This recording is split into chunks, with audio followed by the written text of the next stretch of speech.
So I'm going to ask the Lord again for His words, and I'm reading to you from the book of Judith, 16:1. Begin a song to my God with tambourines, sing to my Lord with cymbals, raise to Him a new psalm, exalt Him and call upon His name. For the Lord is a God who crushes wars.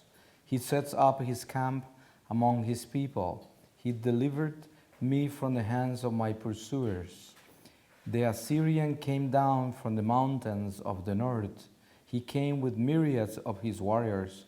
Their numbers blocked up the wadis, and the cavalry covered the hills.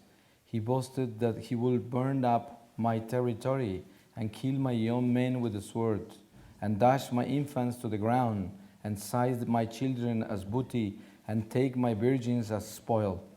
But the Lord Almighty has foiled them by the hand of a woman. For their mighty one did not fall by the hands of the young men, nor did the sons of the Titans strike him down, nor did that tall giant set upon him, but Judith, daughter of Merari, with the beauty of her countenance undid him. The word of the Lord. My story, like Thomas was saying, is a very long one, and sometimes I give a week retreat only on my testimony.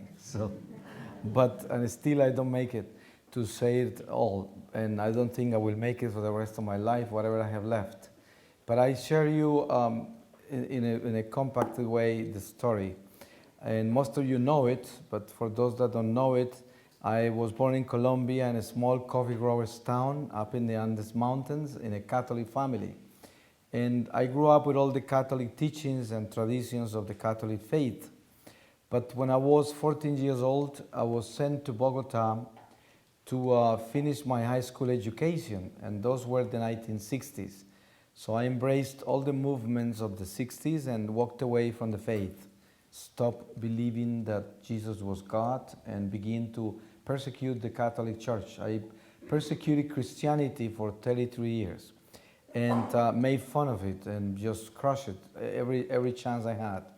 I became like a pagan. I began to practice all kinds of Eastern pagan philosophies and divination ways, occult science, all kinds of esoteric treatises, and became like a type of magical person.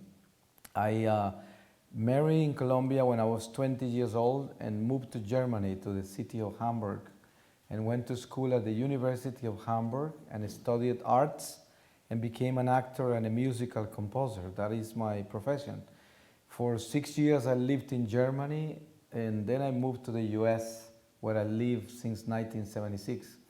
And I engaged myself in the entertainment industry in Hollywood, California, and worked out of Hollywood in movies, TV series, and was signed to Sony Music of New York with an exclusive band for many years, traveled the world doing concerts and releasing the records. And so my life continued to be built in this superficial, materialistic life that revolve around magic and divination and superstitions, and after money and pleasures and promiscuity, all kinds of decadence.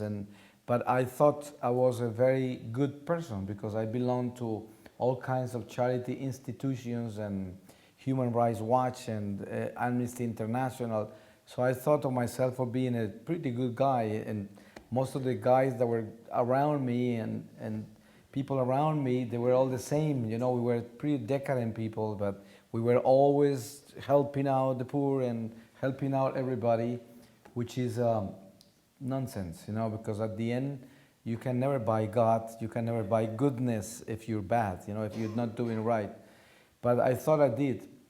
So in 1997, I went to Colombia during Christmas, and I experienced something very difficult. I was 47 years old, and I was kidnapped on Christmas Day by the FARC rebels of Colombia. You probably heard of them. And they kidnapped me. They were after my mother, but my mother had passed away a year before. And they kidnapped me for a ransom, for money. Sometimes they kidnap you as a political figure to exploit the government, but in my case, it was because of money. So they took me a prisoner to the jungle, and they tied me up, my hands in the back, put a rope around my waist where they were pulling me from the front and the back and pushing me through the woods all night. My head was covered with a hood, and at sunrise they put me away in a cave deep in the jungle.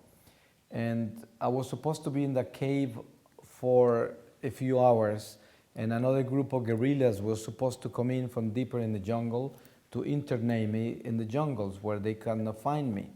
But in the meantime, when I was kidnapped, while they were taking me through the woods at night, the police got to know that I was kidnapped, and the army was looking for me with helicopters, so they hid me in the cave and didn't move because of the actions of the army. So I had to stay in that cave for 15 days.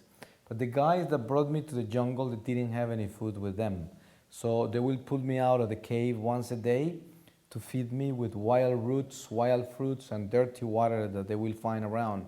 I was growing weaker and more desperate, and I was only hating them. I didn't have anything of God in me. I was almost like a trapped animal there, trying to find a way to escape, and most of the time I just wanted to die. So on the day 15,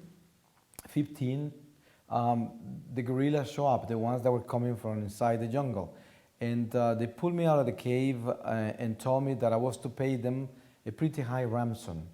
And they showed me information on all of my sisters, and they told me if I refused to pay them money, they will execute each one of my relatives. And also if I escape, they will do the same. And the 6 guys that originally brought me into the jungle demanded that as soon as I paid the ransom, I was to be killed because I had seen their faces. Since it took for them so long to come to pick me up, they end up uncovering their faces, and I end up seeing them, and they were what you call urban guerrillas. They live in the cities because they are the ones in charge of taking people into the jungle.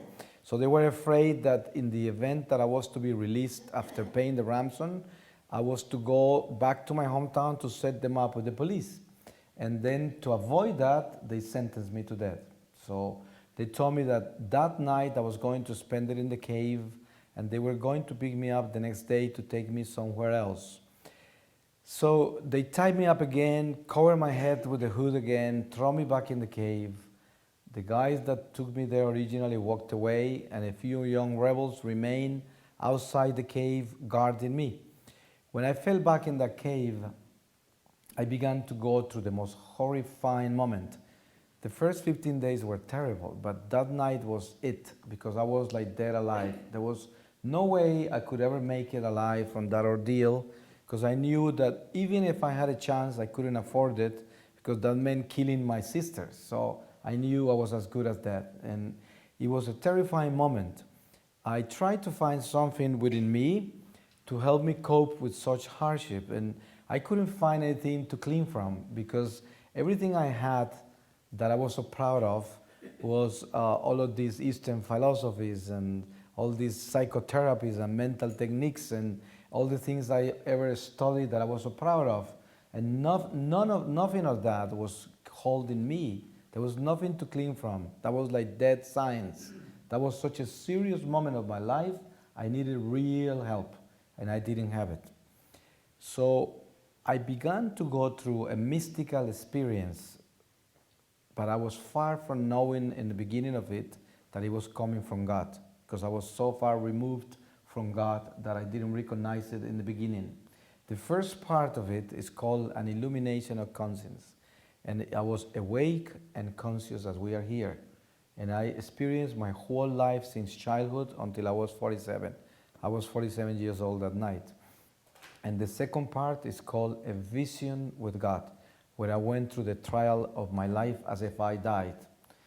And that whole vision, that whole mystical experience took place in one night, about 8 or 9 hours. But I could never measure it spiritually. It is impossible, because every part of it was like eternal. It was like never ending. The first part begins like this. I was there, like I told you, desperate, completely gone.